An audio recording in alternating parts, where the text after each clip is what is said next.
tardes, bienvenidos a una emisión más aquí de Economía 1000, de hoy viernes 23 de febrero del año 2024. Esta semana ya cerrando la tercera temporada de Economía 1000, así que agradecemos la compañía de todas las personas que nos siguen a través de nuestras distintas plataformas. Como todos los días, los estaremos acompañando Horacio Laves y Prince Otto. ¿Cómo estamos, Horacio? ¿Qué tal? Feliz viernes. Hola, Prince, ¿qué tal? ¿Cómo está? Feliz viernes. Bueno, una alegría para mí estar acá siempre para compartir todo lo que el mundo económico trae aquí al Paraguay, y bueno, una gran alegría también tener a nuestro invitado del día de hoy, que ya lo vamos a dar a conocer quién es, pero ya vamos a estar, ya adelanto, vamos a estar hablando un poquito sobre el empleo, y bueno, dejo ahí la pelota picando también. Altas expectativas, por supuesto. Y le damos la bienvenida por primera vez a nuestra compañera. Ella es Mariela Jiménez, economista. ¿Cómo estamos, Mariela? ¿Qué tal? Bienvenida. Buenas tardes, Prince, Horacio, ¿cómo está? Muchísimas gracias por la invitación y vamos a estar hablando un poco del trabajo y demás. Así es, porque Mariela hizo va del juego de palabras, ¿verdad? Una investigación sobre justamente este tema que nos trae hoy, y que en breve, como ya decía Horacio, vamos a hablar quién es nuestro invitado de hoy. De momento, hacemos un pimponeo de las principales noticias económicas. MF Economía e Inversiones presenta las principales noticias económicas de Paraguay y el mundo. El Instituto Nacional de Estadísticas y Censos de la Argentina dio a conocer un dato muy importante el día de ayer.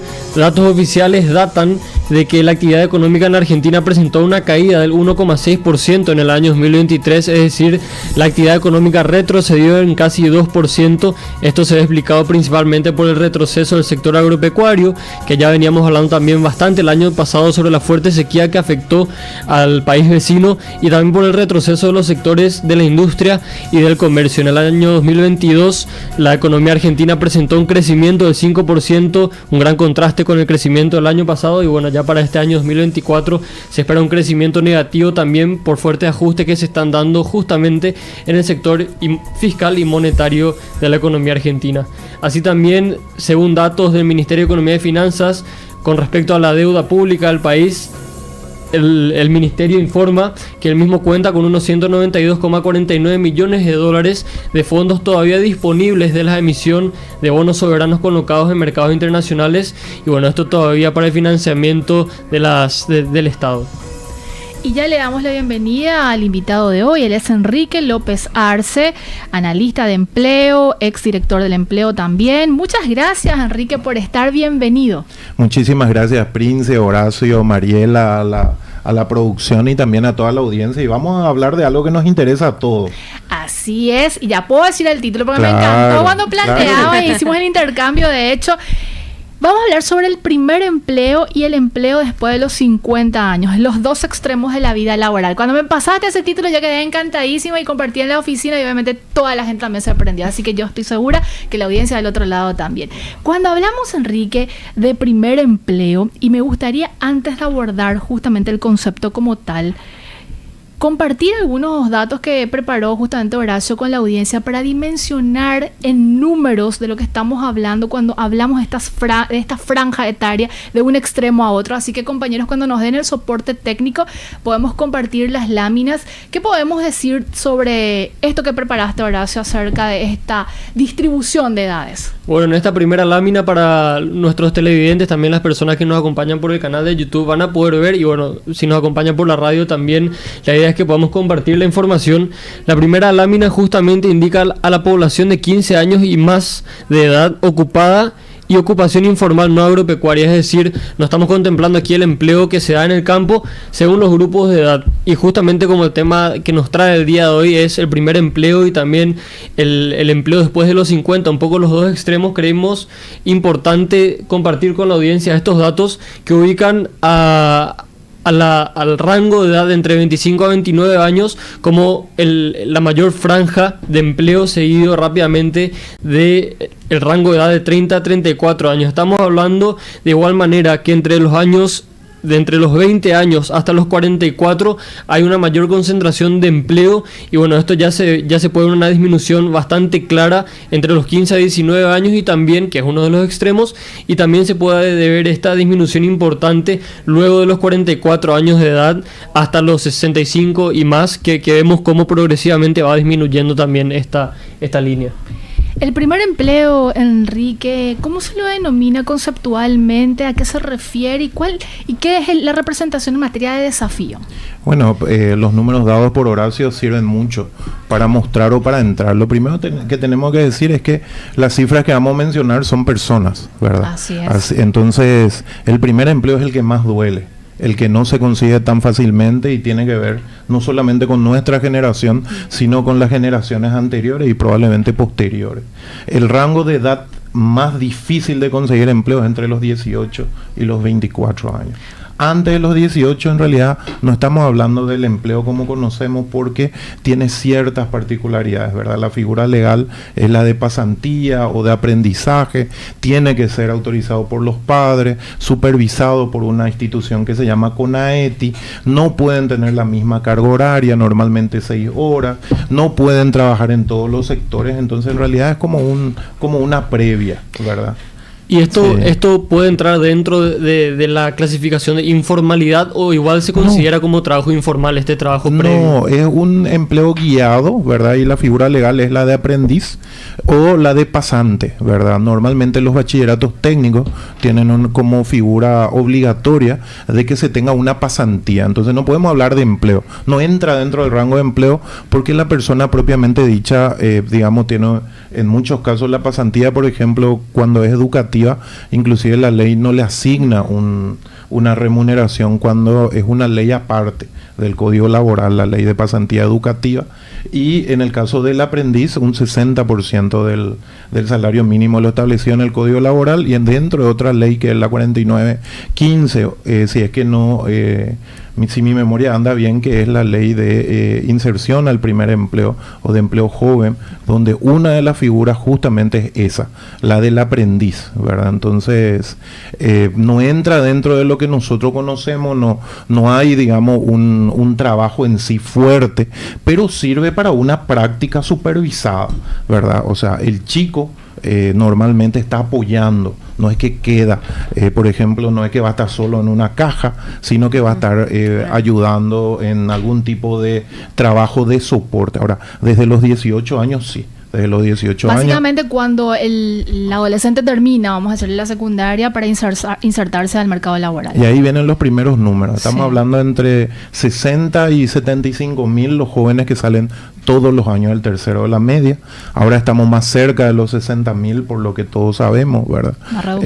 Hay una reducción, hay una deserción escolar que es alta, que es uno de los grandes desafíos que tenemos, ¿verdad?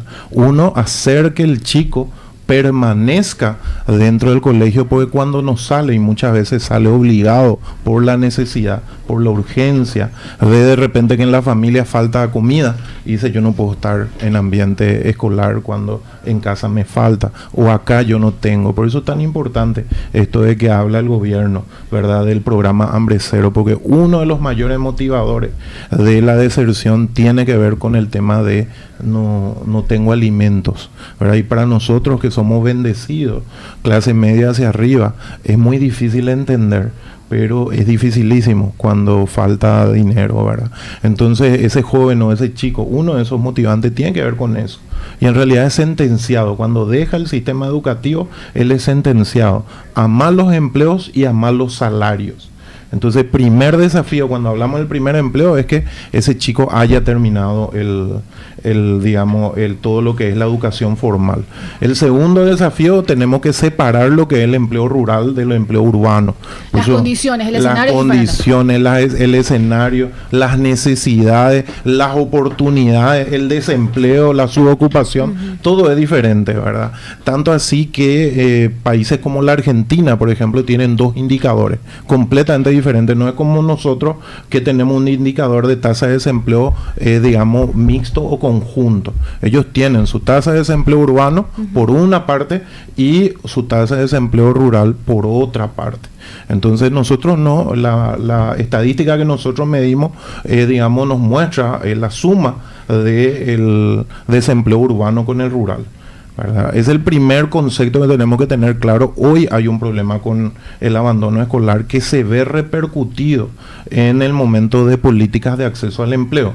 Lo segundo, tiene que ver con esto que me pasó a mí, no sé si te pasó a vos, Prince, a Horacio, a Mariela. Normalmente después de 12 años de educación formal salís con muy poco conocimiento de lo que es el mercado laboral. Totalmente. Yo salí al mundo laboral, soy promoción 92, ¿verdad? Y yo no sabía en qué quería trabajar. Y eso nosotros vemos que ocurre en un alto porcentaje. Normalmente ocurre mucho con las escuelas o colegios públicos. Entonces el chico está 12 años en un ambiente educativo donde podríamos aprovechar para darle más educación y formarle más para el empleo. Uno de los grandes desafíos que tenemos para ayudarle a la persona, y esto va para vos, mamá, papá, o para el chico que está viendo, si vos no sabes en qué querés trabajar, es muy difícil darte empleo, ¿verdad? Ese es el popular, se va a la entrevista y le pregunta, bueno, ¿en qué te gustaría trabajar, hijo? Y en cualquier cosa, señor. Y eso denota, por un lado, la urgencia y denota también, en realidad, no sé en qué quiero trabajar. ¿Y cuál debería ser la estrategia? Respuesta, sí. Y la respuesta es, señor, yo quiero ser cajero, ¿verdad? Yo tengo claro que quiero ser cajero o cajera y me formé para ser cajero. Seguí el curso del SNPP, de la cooperativa, del instituto, y acá usted tiene mi curso de excelencia en atención al cliente. También manejo de dinero, detección de billetes falsos, sistemas informáticos para caja. Entonces, en el momento de la entrevista, porque tuve una competencia, digamos, la empresa privada, por un lado, digamos, tiene que pagar el mismo salario al que no tiene experiencia y al que tiene experiencia. Entonces la lógica te dice, espera un ratito. A ver, yo empresa privada, ¿qué es lo que me conviene? Pagarle a ese muchacho que salió a los 18 años y probablemente que sea así como me llevó a mi mamá del brazo. Nos fuimos a una empresa de un pariente y le dice, este es mi hijo. En realidad no sabe hacer mucho, ¿verdad? Pero es honesto. Sí. Y tiene predisposición. ¿Verdad? Mamá tenía buena gana, pero en realidad que no sabía mamá, ¿verdad? ¿Qué era lo que yo quería hacer o qué sabía hacer? Y bueno, por lo menos puso, es responsable y honesto. Pero por otro lado, lo óptimo sería no siempre tener la mamá o el pariente, ni no tener la empresa del pariente, ¿verdad? En el sector privado, sino que lo óptimo sería que ese chico salga por lo menos con 3 opciones laborales y diga, yo quiero hacer esto, esto y esto. Porque hoy la complejidad de la búsqueda del empleo tiene que ver con tener currículum diferentes. Hoy ya hablamos de un currículum 2.0, donde de repente para posiciones como cajero, como secretaria, recibí 2.000 currículum en un día. Entonces no hay equipo de recursos humanos que pueda mirar con detenimiento los 2.000 currículums. Y pasa algo que estudiábamos en Estados Unidos, que a 30 Seconds Commercial. Dice, todo ciudadano, desde el presidente de la República hasta el agricultor, tiene 30 segundos para vos. Si en esos 30 segundos vos no le llamás la atención, lo lamento, ¿verdad? Por eso hablan de 30 segundos de comer. Eso ocurre también en el currículum. En tu primera hoja, vos ya tenés que poner algo que te llame la atención. Y pesa más en conseguir el empleo la experiencia. Pero el chico de primer empleo no tiene experiencia, entonces ¿qué hacemos? Y va mi pregunta también, Enrique, porque las empresas que van a reclutar por primera vez a una persona o a un chico que como ya lo catalogamos, su primer empleo, piden experiencia, pero ¿cómo se va a tener primera experiencia o si experiencia al menos si no se le da esa oportunidad? ¿Cómo vamos a decir se suple? Exacto. Bueno, se suple con algo que se llama una nota actitudinal, ¿verdad? Hoy es muy difícil conseguir gente responsable, ¿verdad? Entonces, por eso el Código Laboral establece algo que se llama periodo de prueba, ¿verdad? Para el caso de limpieza es 30 días, para el caso de actividades no específicas es 60 días, y para el caso técnico, un ingeniero industrial, un ingeniero químico, es 90. Eso está establecido en el Código Laboral. Entonces, el promedio es 60 días. Entonces, en esos 60 días te quieren probar. Pero fíjate en esto, nosotros tenemos que decirlo, de que algo que buscan, no solo las empresas ahora, sino la buscaron antes y la van a buscar después, responsabilidad. Queremos que la gente llegue en tiempo, en horario. 2, predisposición, ¿verdad? A lo mejor no sabes hacer todo, pero tenés ganas de aprender, ¿verdad? Nadie nace. Entonces, totalmente. El poner esa nota actitudinal en tu currículum, en la primera parte, cuando no tenés experiencia, y mencionar, señor, estoy buscando mi primer empleo. pero si usted me da la oportunidad, yo voy a llegar siempre temprano, tengo ganas de aprender, no tengo problema de tener movilidad. O sea, ese también es un tema porque a veces las empresas tienen varias sucursales. Entonces te contrataron para una sucursal, la del Shopping del Sol, y después te quieren llevar la del Mall Excelsior, y ahí se arma el problema. No, me queda lejos esto. Entonces cuando el chico manifiesta cosas como eso, es muy importante, y eso te gana y te resta puntos.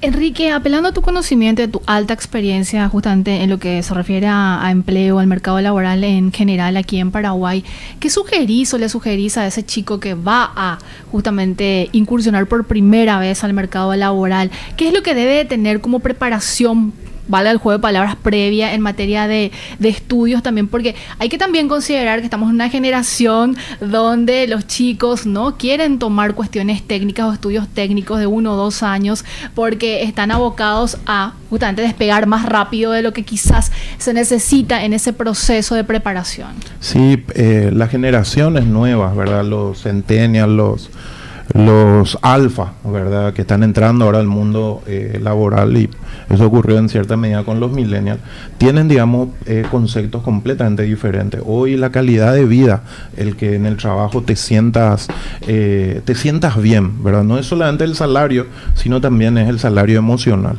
Uno no busca, o sea, y esto para mí debería haber sido desde siempre, pero las generaciones anteriores, ¿verdad? Los baby boomers, la generación X parece que aguantaba más, ¿verdad? Y hoy las nuevas generaciones dicen, no, mira, me tenés que tratar como me merezco, tenés que cumplir conmigo todas las leyes laborales, ¿verdad? Entonces, digamos, y me tengo que sentir que mi trabajo hace algo por la empresa. Entonces, hay una búsqueda diferente y los chicos necesitan más coaching, ¿verdad? Entonces, lo primero que tenés que saber en la búsqueda de empleo exitoso, tenés que definir en qué querés trabajar. Una vez que definís en qué querés trabajar, un curso con relación a eso que querés trabajar te genera puntos. Pasantía con relación a eso que querés trabajar te genera puntos. A lo mejor un dato interesante, porque yo puedo querer ser, no sé, esto no ocurre mucho hoy lastimosamente con los chicos, licenciado en criminalística, pero tu mercado laboral está buscando o va a buscar en un futuro cercano. Nosotros tuvimos un susto hace, creo que 5 años. En el Abasto Norte hicimos una feria de empleo y de repente de las 500 personas que estaban en la feria de empleo, nos vinieron 40 que eran licenciados en criminalística o estudiantes de criminalística. Entonces empezamos inmediatamente a decir, esperan un poco. En 10 años, cuando eso, 10 años en el mercado laboral o en recursos humanos, nunca me pidieron un licenciado en criminalística. Entonces le pedí justamente a mis economistas que me hagan un estudio de las necesidades del mercado para el área de criminalística. Y empezamos a mirar, ¿verdad? Y nos dijeron, bueno, puede trabajar en criminalística de la policía. Hablamos con la policía y nos dicen, no, tiene que ser un oficial de policía de carrera. Si es que quiere, claro, sí, tiene que estar dentro de la carrera, haber estudiado, entrado en la escuela de policía y después de estudiar. O sea, el chico que no es policía y que estudió, no puede trabajar en la policía. Bueno, esperen un poco. ¿Y hay criminalística en el sector privado, en hospitales? No hay. Empresas de seguro. Bueno, nos acercamos a las diferentes empresas de seguro y le preguntamos, ¿ustedes le pueden contratar a alguien para criminalística, para el área de siniestro? Y nos dice que sí, pero en realidad nuestro perfil es más de abogado. Entonces, espera un poco, ¿dónde es lo que van a trabajar estos chicos? Entonces sirve, hoy nuestro mercado laboral tiene 541,000 personas en el sector primario, en el campo, ¿verdad? Tanto el sector de agricultura como la parte ganadera, que está aumentando. Ese número no es malo, ¿verdad? O sea, nuestro peor escenario fue de 480,000, ahora tenemos 541,000 personas. En el sector secundario, la industria puede mejorar. El Paraguay necesita más industrialización. Hoy tenemos 311,000 personas ocupadas en ese sector.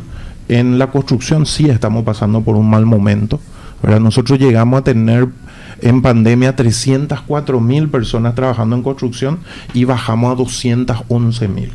O sea, casi 90,000 personas menos. Y el sector construcción tiene una particularidad, que si bien hay empleo técnico, el mayor porcentaje es empleo, digamos, precario, así ¿verdad? Es. El albañil, el obrero, el peón, es probablemente aquel que no pudo terminar el colegio. Enrique, yo tengo muchísimas preguntas. Estamos en una de las aristas o uno de los extremos, nos falta el otro extremo, sí, pero Puntualmente, y después ya le cedo la palabra y las preguntas también a Mariela y a Horacio. Cuando un chico incursiona a su primer empleo, tiene los mismos beneficios y los mismos derechos que una persona que ya está ya por años trabajando en un determinado lugar. Me estoy refiriendo al salario e incluso a ciertas condiciones. Así mismo, o sea, ese famoso entrar, pagar derecho de piso, no te vamos a pagar tu primera semana, eso no es legal.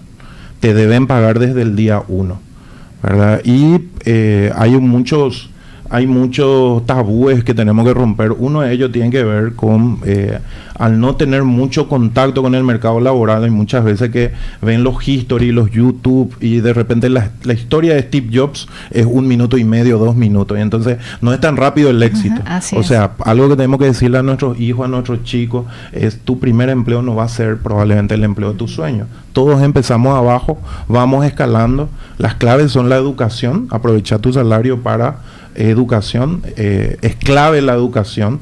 Hay unas estadísticas que nos muestran de organismos internacionales que por cada año superior de estudio vos tenés un 10% aumento salarial y tenés 10% más posibilidades de conseguir empleo. Y hoy nuestro mercado laboral estamos golpeados, también nuestro sector comercio y servicio está golpeado.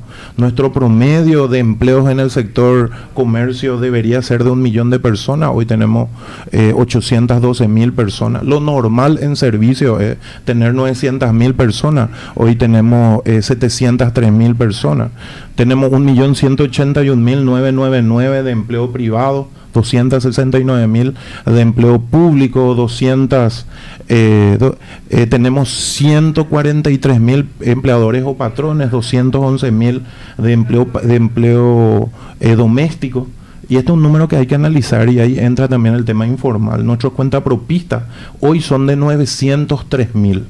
Pero lo normal, digamos, antes de pandemia era 1.150.000. Entonces ahí vos te das cuenta que no hay dinero en el bolsillo. Nuestra gente está endeudada. Nuestra tasa de morosidad, en el caso de los bancos que no asumen mucho riesgo, analizan muchísimo, está en un 3,6. Pero en el sector cooperativo y financiero y casa de crédito, pues está entre un 8, 5 y hasta un 20%. Entonces la gente le cuesta, no tiene dinero para emprender. Entonces es una arista que hay que analizar. Mariela, Horacio, nos queda el otro extremo. Adelante. Sí. Con respecto al primer empleo nomás. Generalmente se habla mucho también del tema de la brecha de género en las tasas de desempleo. Esto también existe para el primer empleo. Es más difícil conseguir un primer empleo para una joven de 18 años que para un joven varón que esté saliendo recién del colegio. Sí, tu pregunta es perfecta, porque hay un preconcepto muy fuerte de la mujer joven que se puede embarazar. En realidad, los números que nos muestran, nosotros tenemos encuestas particulares y también miramos, digamos, algunas encuestas del INE, pero esa brecha de género existe. Por el mismo trabajo, al hombre y a la mujer se le paga menos a la mujer. Para darte unos números, nuestra población ocupada, por ejemplo, nuestros números de varones están en un 74% y de las mujeres están en un 53%. Ahí vos ya te das cuenta que hay una brecha. Tenemos que romper el preconcepto de no dar empleo a la mujer joven, se puede embarazar, no va a tardar, no te va a faltar mucho, recién cuando tenga su bebé 1 año, todo eso golpea, ¿verdad? Y hay un preconcepto y sí le cuesta mucho más. Si le tenemos que poner rostro a nuestro desempleo, al primer empleo, es mujer joven y mujer, ¿verdad? Enrique, nos quedan como 7 minutos aproximadamente, sí. Y yo decía que nos queda el otro extremo, que es el empleo después de los 50 años. ¿Cómo es la realidad para justamente esta franja etaria? Y vamos a mirar la realidad paraguaya y del mundo, Horacio. O sea, en el mundo, ¿qué ocurre? En el mundo ocurre que cada vez tenemos más oportunidades para gente de experiencia, ¿verdad? La esperanza de vida aumentó y es normal en Estados Unidos irte a un McDonald's, perdón por decir, a una franquicia internacional y le ve a un señor de 60, 70 haciendo cajero, sirviendo, haciendo un montón de cosas, porque la particularidad es que en Estados Unidos, por ejemplo, la mitad del empleo es un empleo informático. El joven quiere solamente el empleo informático, ¿verdad? Entonces el señor, el adulto, el que entró ahí a cubrir. En un país de jóvenes como el nuestro, en realidad después de los 35 ya cuesta. Entonces tenemos que poner sobre la mesa, y me encanta que lo hayas preguntado, Prince, porque esa persona que tiene 35, 45, 50 o 60, tiene las mismas urgencias, tiene ya una experiencia acumulada, tiene una inteligencia emocional, sabe lo que quiere, no es que está probando. Entonces yo creo que todos los sectores deben tener oportunidades, pero duele, demasiado duele, y duele a ese sector cuando ve en todos los posteos de repente hasta 35, hasta 40. A mí me terminó sorprendiendo. Sí. Estábamos debatiendo justamente en la consultora y decían que a partir de los 35 es como insertarse al mercado laboral se vuelve más complicado cuando en realidad estás adquiriendo experiencia. Así Imagino que se complejiza más con los años. Sí, Adelante. y la experiencia también te puede jugar en contra. Por ejemplo, el tener mucha experiencia en un solo ámbito y querer incursionar en otro. Entonces, por ejemplo, fuiste cajero por 10, 15 años en el sector bancario, por algún motivo te echan y querés volver a incursionar en otro ámbito que ya sea, no sé, un ámbito más industrial, pero para, no sé, un área más comercial. También te juegan contra al tener una cierta edad la experiencia. Sí, lo mismo ocurre con los títulos. De repente tenemos mucha gente que es abogada, ¿verdad? Tenemos muy alto porcentaje de abogados desempleados, tenemos el número más alto por cada 100.000 habitantes de abogados de América Latina, nos sigue Costa Rica. Entonces ocurre muchísimo. De repente lo primero que nosotros vemos en qué tiene mucha experiencia los que estamos en recursos humanos. Entonces esa experiencia significa de que probablemente lo haga bien, por eso ya está tantos años. Entonces cuando va a cambiar de rubro es más difícil, pero hay que dar oportunidades. ¿Y cómo se tiene que preparar una persona de esa franja o de esa edad, Enrique, en el sentido de que, bueno, quizás ya pasó o cumplió cierta etapa o por, no sé, de situaciones que escapan de sus manos, le tuvieron que sacar del empleo? ¿A qué se tiene que enfrentar o qué tiene que o cómo tiene que prepararse? Informática es lo primero, eso es lo básico. O sea, algo que tenemos que entender es, mucha gente me dice ayudar a la papá, ¿verdad? Ayudar a la mamá, pero cuando viene a la entrevista descubrimos que le faltan herramientas o conocimientos. Como básicas ya hoy por hoy. Exactamente, lo que para el joven es como el respirar, ya es automático. Yo tengo que saber redes sociales, computadora, Word, Excel, responder mail, ya domino, hago redes, Facebook, Twitter, Instagram, LinkedIn, todo. A veces para la persona que tiene 50, 55 cuesta. Entonces, lo primero es que si vos querés que se le ayude, tenés que ayudarle primero vos en darle la herramienta. Cuando la persona ya entra dentro del mundo digital, es mucho más fácil, ¿verdad? Hoy inclusive tenemos muchos ejemplos y nos ayudan las empresas multinacionales que de repente piden personas para atención al cliente telefónica. Ya te piden después de los 50. Ah, qué interesante. Sí, porque ya, digamos, reaccionan más rápido por su experiencia, ya es más fácil, pero eso ocurre con la gente, digamos, afuera. A veces todavía con la gente acá prefieren contratarle al jovencito, dice, porque a veces creen que esa experiencia acumulada tenés que pagarle mucho más, y es lo que corresponde, pero a veces la necesidad obliga a empezar de vuelta. Totalmente. Y mucha gente no tiene problema en empezar así. Enrique, acá en Paraguay, ¿cuáles son los perfiles que se podrían asignar a esta franja, ¿no?, de 50 años y más? ¿Qué es el empleo que se puede ir migrando para eso? Me encanta la pregunta, Horacio, y te respondo con los dos extremos. Espera, Enrique, sí. Yo quiero decir, vos le dijiste excelente pregunta, Sí. Mariela, me encanta la pregunta. Yo no me atribuiste ningún Es calificativo que positivo. vos ya sos luego muy perfecta, Prince. Es broma. Adelante, Enrique. Bueno, a ver, empecemos. Me encanta para los dos extremos. Vamos a empezar. ¿Quiénes son los que más oportunidades dan al primer empleo? Franquicias internacionales. Dentro de ellas vos tenés Pizza Hut, Kentucky, McDonald's, Burger King. Ellos le quieren luego al joven. Atención al cliente telefónico también, pero andate a los legales, ¿verdad? Porque hay mucho call center informal. Vos andate, tenemos multinacional de Nestlé, tenemos un montón de call center muy importantes. Idiomas te va a servir, te va a reservir. Entonces, ¿quién más da oportunidad? Y todo el sector gastronómico, todo el sector, digamos, atención al cliente, shopping, mucho. Vos te vas a los shopping, solamente ves gente joven. Nos vamos ahora al otro extremo laboral. Cocina es al revés. Cuanto más años vos tenés en cocina, mejores. Entonces, ahí en cocina estamos insistiendo con lo otro. No solamente tomen gente de mucha edad, sino también den la oportunidad a los jovencitos, ¿verdad? Lo mismo el mozo. Usted va a un restaurante, por lo menos todos los mozos, el más joven parece que tienen 50, 55, ¿verdad? En esos restaurantes 5 estrellas. Entonces sí, por ejemplo, ahí se mira mucho. Nosotros ahora justamente reconocimos a una empresa porque le dio trabajo de mozo a un señor de 66 años. Entonces, y le aplaudimos, ¿verdad? Porque queremos ver eso. Y el tema de mozo pues es más bien relaciones públicas, llevar un poquitito. Hoy ya está todo servido, ya llevas pocas cosas, dominar un poquitito. Entonces cocina todo lo que tiene que ver con eso. Si es que tenés tu profesión técnica, eso también, ¿verdad?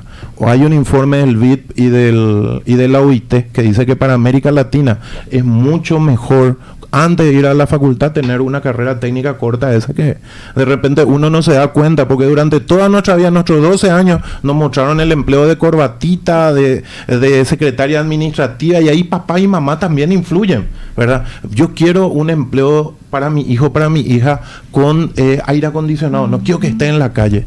Pero a lo mejor, señora, si era técnico de aire acondicionado, técnico de electricidad o algo así, ¿verdad? No se da cuenta, pero en realidad hoy un buen técnico de aire acondicionado está ganando 3 veces más, ¿verdad? Yo tuve problemas de plomero, me costó 3 millones de guaraníes, ¿verdad? Más del salario mínimo, el señor estuvo 2 días en mi casa. Y eso que vos decís, Enrique, que a lo mejor el primer empleo como tal, hablando técnicamente, no sea del agrado de la persona, pero le puede servir como, le va a servir de apalancamiento para seguir sus sueños, ¿verdad? O la profesión ideal. Es normal cuando salí al exterior en los congresos, las personas dicen, mira, yo pagué mis estudios siendo mozo.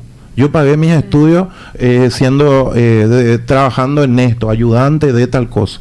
Entonces el sector cocina, el sector todo el empleo técnico da oportunidades, y también mucho trabajo de conserje. Esa persona con experiencia, si es que ya tiene título y tiene mucha experiencia en el área comercial, ya puede aspirar a supervisión, a gerencia. Pero si no tiene título, ese es un problema, porque a veces el buen vendedor gana muy buenas comisiones y su trabajo le obliga a estar todo el día con el cliente, se olvida de estudiar, pero tiene 40 años, 45, pierde su empleo, algo pasó con la empresa, se vendió, le sacó, y con sus 45 y 10, 15 años, al no tener título, no puede ya subir de nivel. Enrique, obviamente te vamos a tener en otro capítulo de Economía 1000, porque es muy interesante, hay mucho por explorar todavía sobre el mercado laboral. Pero antes de irnos, y perdón compañeros, yo tengo 2 y 4, me dieron permiso hasta 2 y 5, así que nos quedan como 30 segundos antes de despedirle a Enrique. ¿Qué reflexión final o qué recomendación para remarcar nada más, tanto para el que va a acceder a su primer empleo como para el que va a tener que incursionar nuevamente después de los 50? Todo lo que vale la pena en esta vida requiere esfuerzo, perseverancia y dedicación. Con el empleo no es diferente. No importa qué tan capacitado o qué no estés capacitado, perseverancia. El buscador del primer empleo se va a ir a 15 entrevistas, ese es nuestro número, puede ser más o menos, antes de que consiga al fin alguien que le quiera entrevistar, que diga, me interesa. A lo mejor ni siquiera entra, pero me interesa. Entonces no hay nada malo contigo. Seguir buscando, prohibido rendirse. Lo mismo ocurre con el otro sector. El señor de 50, tenés que entender de que hay muchísima gente joven, y tenés que saber de que no es imposible conseguir empleo. A los 40, a los 50, a los 60. Cuesta más, pero no es imposible. Y entonces también prohibido rendirse. Muchísimas gracias. Gracias, Enrique. Y quiero agregar algo más, que la gente puede googlear, y de hecho cuando va a postular a una empresa puede conocer mucho, porque ya tenemos el universo de internet, y que nos puede de alguna manera quizás evitar algún tipo de inconveniente o malos ratos en el caso de entrar en esta determinada empresa. ¿Es así? Completamente de acuerdo. Muchísimo dolor de cabeza si ponemos denuncia al nombre de la empresa antes de irnos ahí. Coincido. Estuvimos con Enrique López Arza, analista de empleo, exdirector también del empleo, hablándonos sobre el primer empleo y el empleo después de los 50, los dos extremos de la vida laboral. Muy interesante, por supuesto, la entrevista con Enrique. Sumamente interesante, Príncipe. Bueno, yo tomo tu palabra, la hago mía también, que lo vamos a volver a tener a Enrique dentro de un mes, dentro de 2 meses, para seguir conversando, porque es sumamente interesante. Mariela, un gusto haberte tenido también. Un gusto, y espero la próxima me quedar con unas preguntitas, pero para la siguiente. Claro que sí. Vamos a tener todo. Bueno, nos vamos despidiendo, nos reencontramos el próximo lunes con mucha más información y análisis aquí en Economía 1000. Que tengan un excelente fin de semana. Fueron 30 minutos.